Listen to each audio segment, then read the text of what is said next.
আচ্ছা তুমি একটা কথা আমায় বলো, একটা ছেলে হ্যাঁ ঘর কোনো হয়ে থাকবে কেন? তার চেয়ে বরঞ্চ বাইরের জগতের সঙ্গে একটু মিশে আসুক, তাতে কি হবে? হেরে যাবে, তাই তো? তাতে কি আমাদের মাথায় আকাশ ভেঙে পড়বে, নাকি আমাদের জীবন একেবারে বদলে যাবে? বলো তো তুমি। আপনার মনে আছে মা যখন ওর উপর রাগ করেছিলেন, ওর সঙ্গে কথা বলা বন্ধ করে দিয়েছিলেন, তখন আপনি আর আমি মিলে মা ছেলেকে মিলিয়ে দিয়েছিলাম।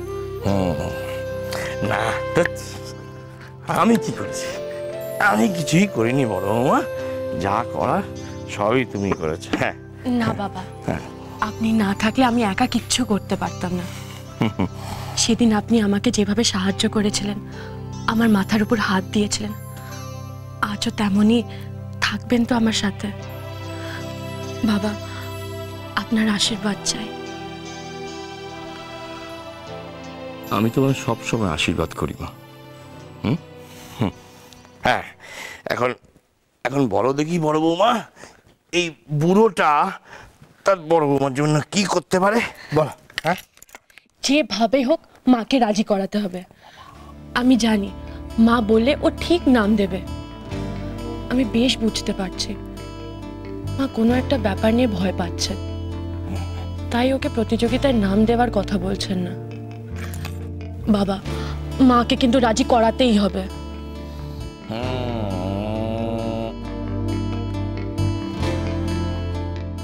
এমন সব কথা বলো না, মানে তুমি এমন কথা বলছো যে বাঘিনীকে মুখটাকে হা করতে বলে তার ওই দাঁতের থেকে মাংসের টুকরোটা বের করে আনা।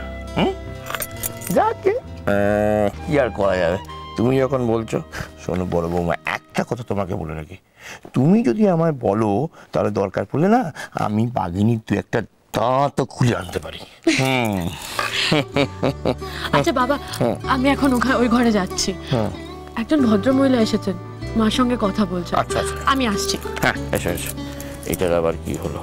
এদিকে কানেরও বাঘিনী বলে ফেললাম। হ্যাঁ গো বসগিন্নি, সে যে বাড়ি করে চলে গেলে তারপর তো আর এ পাড়ায় আসা হয়নি। 3 বছর আগে পাড়া ছেড়েছ, আর তো এমুকো হতে দেখলুম না। আর আশা হয় না গো, সংসারের হাজারটা জ্বালা, তোমায় আর নতুন করে কি বলবো। এই বুঝি নিশীথের বউ? হ্যাঁ। থাক থাক মাথা, তোমার বড় ছেলের বিয়ে হয়েছিল শুনেছিলাম, বেশ দেখতে হয়েছে, ভারী লক্ষ্মীমন্ত বউ তোমার।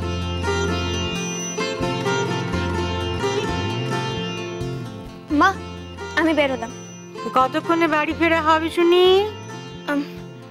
আজ আমি তাড়াতাড়ি চলে আসবো, কলেজে বেশি ক্লাস নেই। সুমা কলেজে উঠে গেছে? এই 3 বছরে কত বড় হয়ে গেছে। এই তো সেদিন স্কুল ব্যাগ নিয়ে আমার বাড়ির সামনে দিয়ে গুড়গুড় করে যেত। তা শুনলাম মেয়ের বিয়ে ঠিক করে ফেলেছ? তুমি তো দেখছি সব খবরই রাখো। কি আর করবো বলো, মনটা তো সবসময় এখানেই পড়ে থাকে। কতকাল ছিলাম এ পাড়ায়, খুব ভালো করেছো,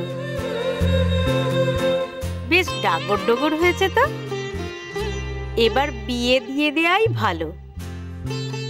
আমার ছেলেটারও তো বিয়ে সম্বন্ধ করছি, এই বিষয়ে পরামর্শ করতে তো তোমার কাছে আসা। একটা সম্বন্ধ এসছে, তা খোঁজ নিয়ে জানলাম তোমার মেজ বৌমার বোন, নাম কেকা। মেয়েটিকে দেখতে শুনতে মন্দ লাগলো না, তবু বিয়ে থার ব্যাপার যখন শুনলাম তোমার মেজ বৌমার বোন, তখন ভাবলাম তোমার কাছেই খোঁজ করি। তা মেয়ে কেমন গো?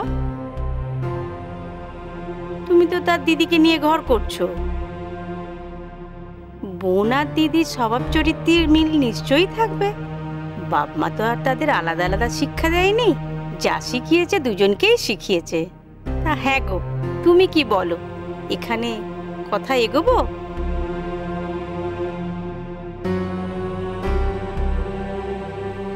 কেকা, আপনি কেকার কথা আমাদের কাছে জিজ্ঞেস করছেন? কেকা তো চমৎকার মেয়ে। হ্যাঁ, আমি যত জানি লেখাপড়া করছে, আইন নিয়ে পড়াশুনো করছে। এমনিতে বাড়ির সবার বড়দের খুব মানি করে, সবার কথা খুব শোনে। আর দেখো বসকিনি, বাকিটা তো তোমার কপাল।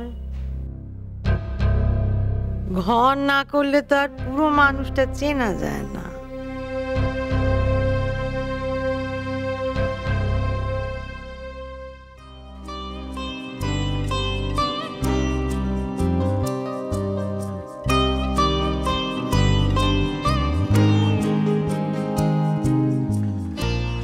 টম, এদিকে শোনো।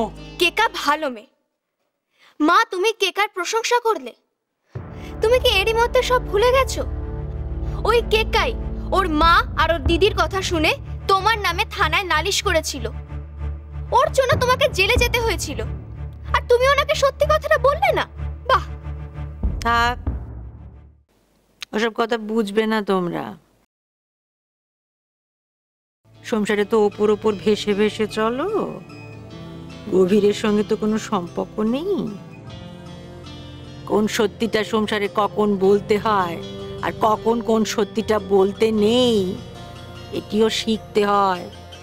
তা বলে তুমি সত্যিটা বলবে না মা? মা, তুমি কেউ মিথ্যে বলে সব থেকে বেশি রাগ করো। তুমি সবসময় সত্যি সত্যি বলো, আর তুমি কি না এই ব্যাপারে বলেছি?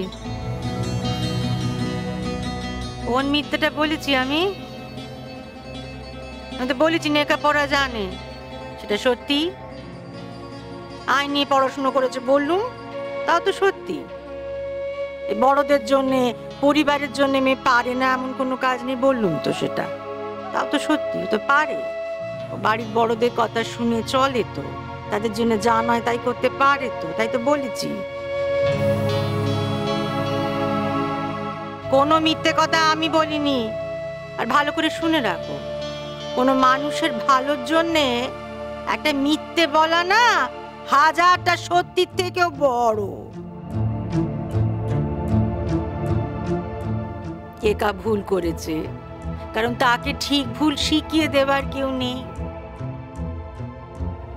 আর আমি যদি এখন বসে বসে তার নামে চারটে মিথ্যে কথা কইতুম, তাহলে তার মায়েতে আর আমাতে তো কোনো তফাৎ থাকতো না। সব মেয়ে তো আর প্রেম করে নিজের বিয়ে ঠিক করে না। কোনো কোনো বাপ মাকে মেয়ের বিয়ের জন্য সম্বন্ধ করতে হয়, তাতে বাগড়া দেওয়া এমন বাহাদুরির কোনো কাজ নয়। সাবধান যদি কাউকে করতেই হয়, আমার তো সিদ্ধার্থর মাকে গিয়ে সাবধান করে আসা উচিত।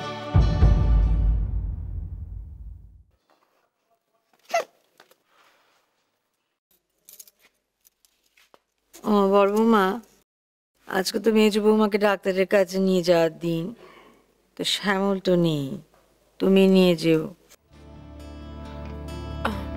মা, আমি বলছিলাম যে আগেও তো আপনি নিয়ে গিয়েছিলেন, আজও যদি আপনি নিয়ে যান। মানে মানে ডাক্তারের যদি কিছু বলার থাকে, আপনি তো আগের দিন কথা বলেছিলেন, তাই আমি থাক মা, বুঝেছি বুঝেছি, এসব তোমার কম মনে হয় তাই তো? হ্যাঁ তাই তো, চোর ধরে আনা, পুলিশে গিয়ে খবর দেওয়া, এইসব তোমার কাজ। এই কি আর তুমি ভেবেছিলাম আজ নারকেল নাড়ুগুলো বানিয়ে রাখবো, বেশ বিকেলে এসে করবো খন। মা, সেই নিয়ে আপনি ভাববেন না, আমি না হয় করে রাখবো। তোমারও কি ডাক্তারের কাছে যাওয়া দরকার পড়েছে বড় বৌমা? কেন? না এমন ভুল বকছো? নারকেল নাড়ু বানাবে, জানো কেমন করে বানায়? না মা, জানি না, কিন্তু আপনাকে দেখেছি বানাতে, আমি ঠিক বানিয়ে নেব। থাক মা, আমার কাজ বাড়ি আর কাজ নেই তোমার, ও আমি এসে করবো খন।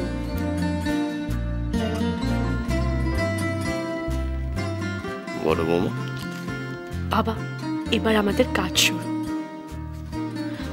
মা বেরিয়ে গেলেই ব্যাস আমরা স্টার্ট করে দেবো।